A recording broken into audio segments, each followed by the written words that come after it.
My father didn't ask, he commanded. 3 sharp knocks hit my door like gunshots in a courtroom. When I opened it, Richard Hayes, my father, the man who once called me his pride, stood there holding a folder thick with guilt and numbers. "I need the money tomorrow," he barked, shoving it into my hands. 800,000. It's Madison's debt, and no delays. 800,000. My sister's mistake. My father's order. My silence. I smiled just enough to make him uneasy. "Okay," I said. 4 hours later, I was rolling a suitcase through the quiet terminal, the sound of my heels echoing like a verdict. I wasn't running away. I was setting the stage. When my father came to collect the money the next day, he found my door locked and a single box waiting on the porch. Inside was everything he'd taught me, and everything he'd lose because of it.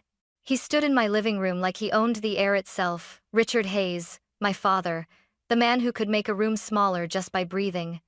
The smell of his cologne hit first. Expensive, suffocating, a relic from his successful years. Behind him, my sister Madison hovered, eyes wide, face pale, playing the part of the helpless daughter she'd perfected long ago. "Olivia," my father began, dropping my name like a gavel. "You've done well. You've made a lot of money. It's time you remember who you made it for." I folded my arms. I didn't realize success came with a repayment plan. He ignored the jab, pulling out a folder and slapping it onto my marble counter. 800,000. Madison and Tyler owe it. You'll wire it by noon tomorrow. I blinked slowly. "You're joking." "Do I look like I'm joking?" His jaw clenched. "These are serious people. If she doesn't pay, they'll come after her and after me." "Then, maybe you shouldn't have guaranteed her loan," I said evenly. His glare could have stripped paint. "Don't get smart with me, Liv. Family comes first." Madison stepped closer, her voice soft and trembling, a melody she knew I couldn't stand. "Please, Liv. We have kids. Tyler just made a bad deal. We'll pay you back." I laughed once, sharp and humorless. "You said that last time." "This time is different," she insisted, twisting her wedding ring like a rosary. Dad slammed his palm against the counter. "Enough. You'll transfer the money. You've got it. You wouldn't let your sister's children suffer unless you've forgotten what it means to be family." Family. The word landed like poison. I stared at the two of them, the father who turned guilt into currency, and the sister who spent it freely. Then I smiled, a small, unsettling curve of lips. "Fine," I said quietly. "Tomorrow at noon." They both sighed in relief, mistaking surrender for compliance.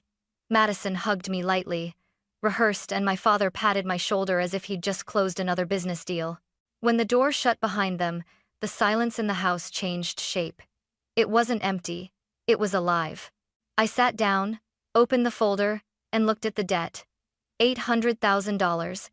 Tyler's gambling receipts, Madison's designer statements, my father's signature at the bottom of it all. My smile widened. "Tomorrow at noon," I whispered. "Perfect." There's a family photo hanging in my father's study, framed in gold, lit by a spotlight he installed himself.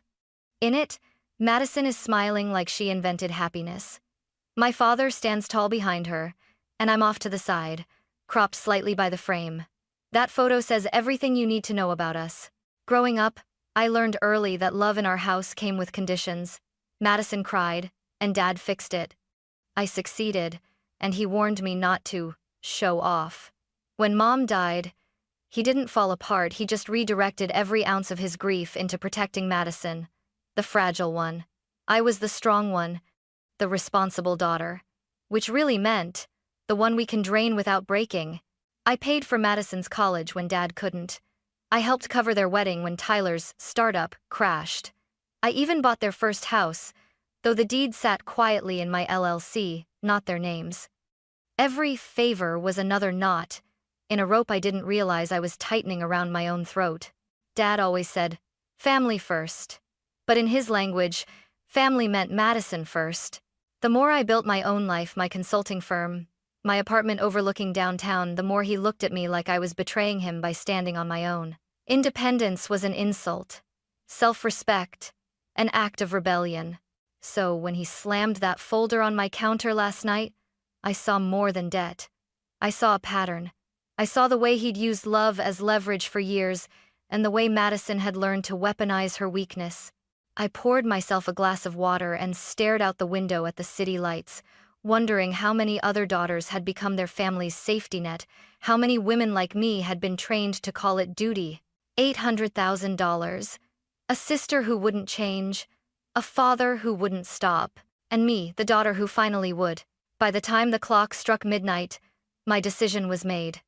The next time my father knocked on my door, he wouldn't find a daughter. He'd find consequences. By sunrise, the plan was already unfolding in my head like muscle memory I didn't know I had. Years of watching my father play power games had taught me something. Control isn't loud. It's silent, calculated, and timed to the minute.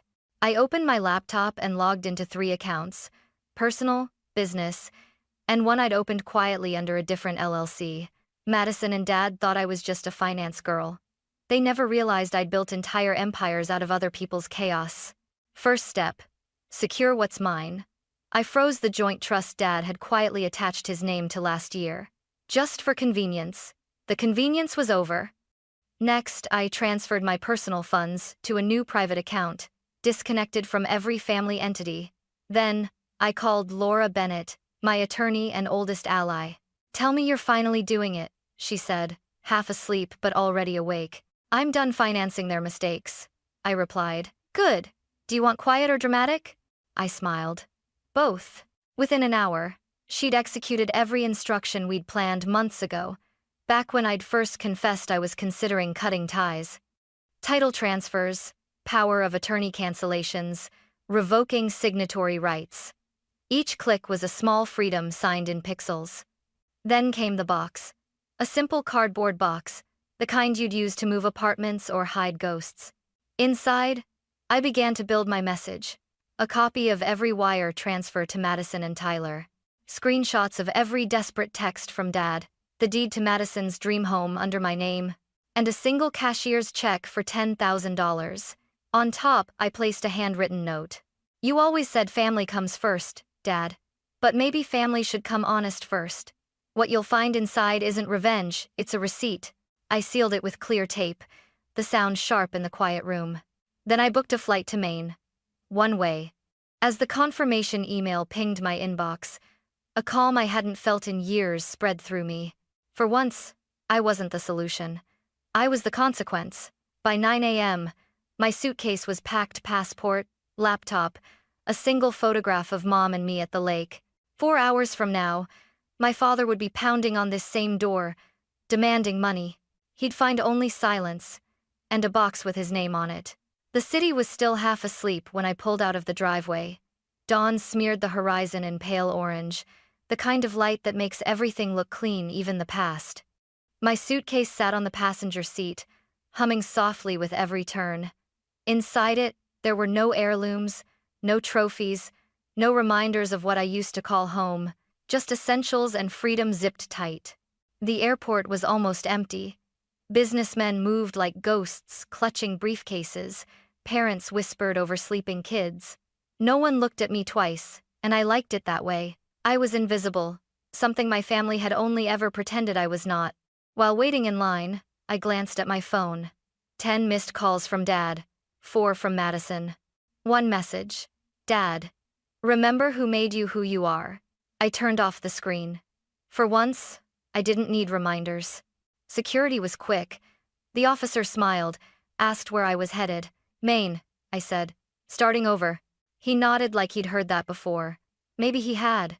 At the gate, I ordered coffee stronger than my conscience and watched the sunrise cut across the windows. The last time I'd flown anywhere, it was for Madison's wedding, a weekend of smiles built on overdrafts and denial.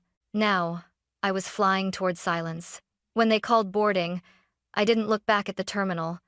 I didn't want to see if anyone was running through it with my name on their tongue. In the small airplane window, the world folded beneath me. The houses, the roads, the weight of expectation.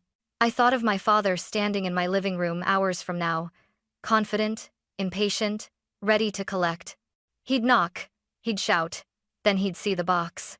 I imagined his hand trembling as he opened it, the sharp gasp when he realized the story had changed, and for once, he wasn't the author. As the plane climbed through the clouds, I let out a long breath I didn't know I'd been holding. No more guilt, no more saving, only sky. At exactly 12:03 p.m., my doorbell camera blinked to life. I watched the footage later, sitting on a rented porch in Maine, coffee trembling in my hand. There he was, my father, Richard Hayes, standing on my front step like a man born to own every inch of ground he walked on. His tie was perfect, his expression wasn't. He was angry. Angry men don't knock, they announce. "Olivia!" he barked, pounding the door. "Open up! We had a deal." Madison hovered behind him, clutching her designer bag as if it could protect her from reality. She whispered, "Maybe she's out?" But even her voice sounded unsure. Then Dad saw the box. A plain, brown box, with his name scrawled in black marker. He frowned, bending to open it like curiosity could still be his ally. The tape ripped, the flaps opened. Silence. Then, a rustle of paper. He froze. "What the hell is this?" Madison leaned closer, confused. "What's inside?" "Records," he muttered, flipping pages. His breath hitched when he saw the first entry. Mortgage transfer, Hayes Residence Oakline Holdings. Olivia Hayes, owner. He scanned faster dates, payments, signatures, even his own forged authorization for a line of credit he'd opened in my name. Each line peeled another layer of his pride. "Olivia," he said my name like a curse, like it had teeth. Then came the USB drive. He held it up, confused, slid it into the small speaker I'd left on the porch, and my voice filled the air. "Dad, you taught me that family comes first. You just never taught me how to survive being the only one who meant it. What's inside this box isn't revenge, it's the truth.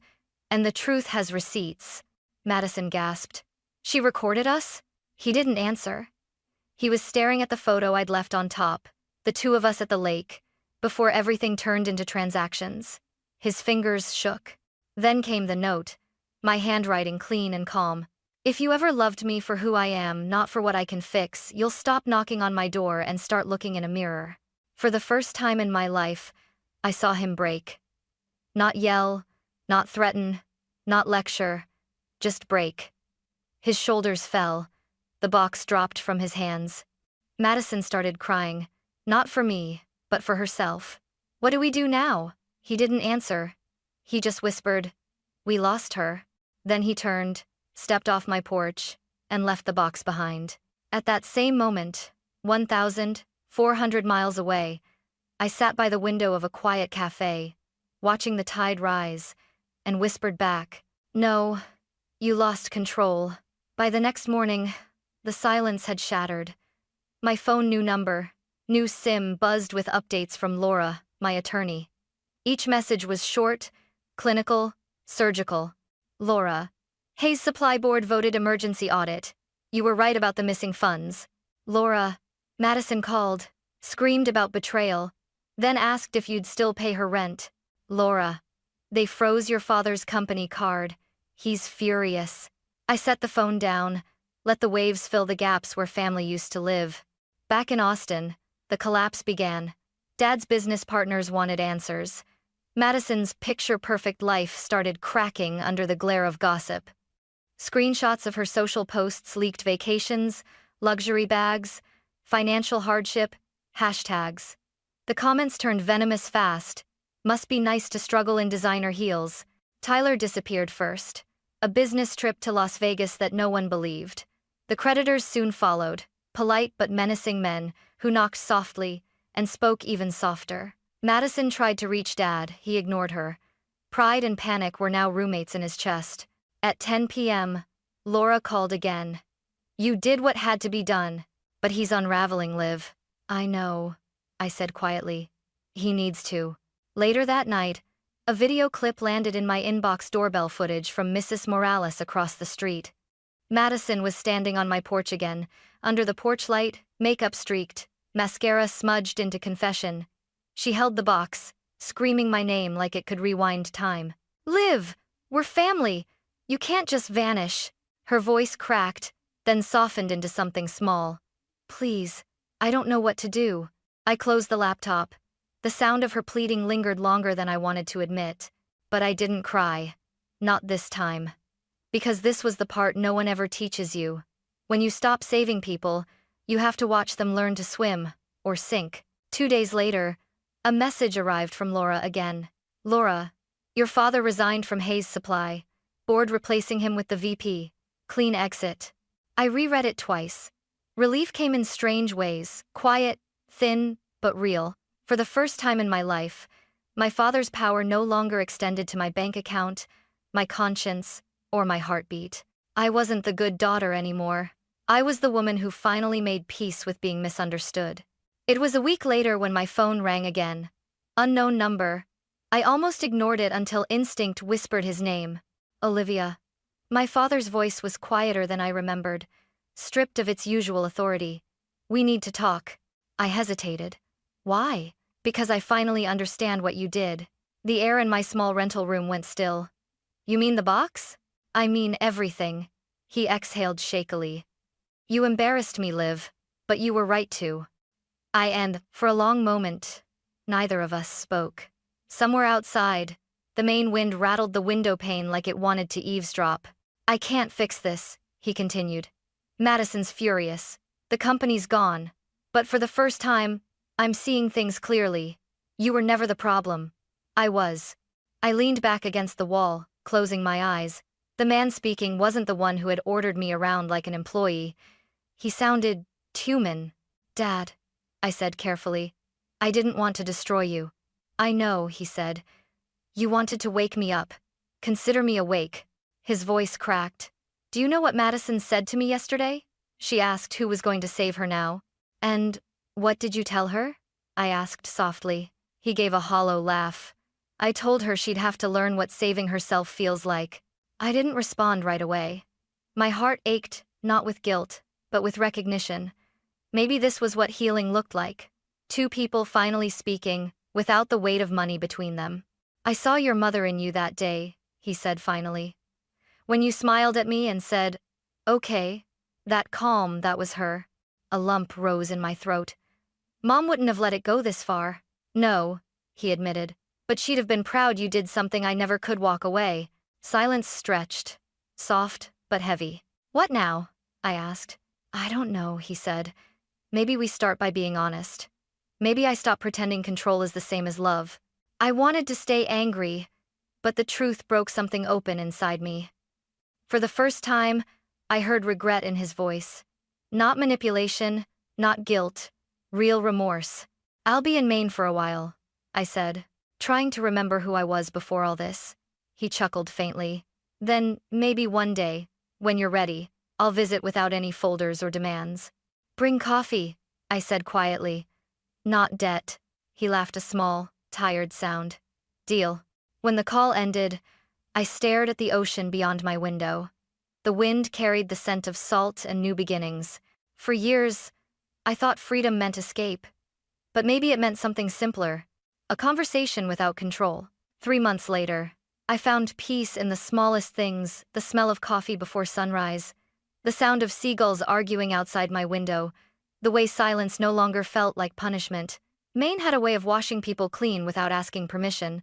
I'd started teaching financial literacy workshops at the local community center, just 10 women at first, all of them carrying their own versions of my story. The mother who always lent, the sister who always forgave, the daughter who always paid. When I spoke about boundaries and self-worth, I wasn't lecturing. I was confessing. Madison called one evening. Not crying this time, just tired. Dad's doing better, she said softly. He joined some kind of group. Accountability, I think. That's good, I replied. And me? She hesitated. I got a job. At a furniture store. Real one, not online. I smiled.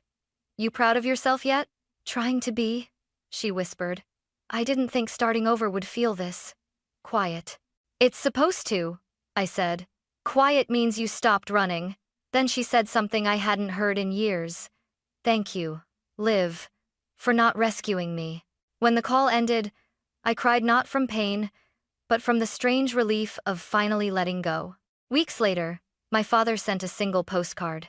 A picture of a fishing dock, blue water, his handwriting small and uneven. You were right. I taught you everything about business and nothing about love. Learning now. Proud of you. Dad. I pinned it above my desk. That night, I walked down to the shoreline, the wind cold and forgiving. I thought about everything that had happened, the box, the flight, the fallout, the conversations that healed more than they hurt. For the first time, I wasn't waiting for anyone to knock on my door, because this time, the only thing on my porch was the sound of the sea, and the kind of freedom that doesn't need forgiveness to exist. True story.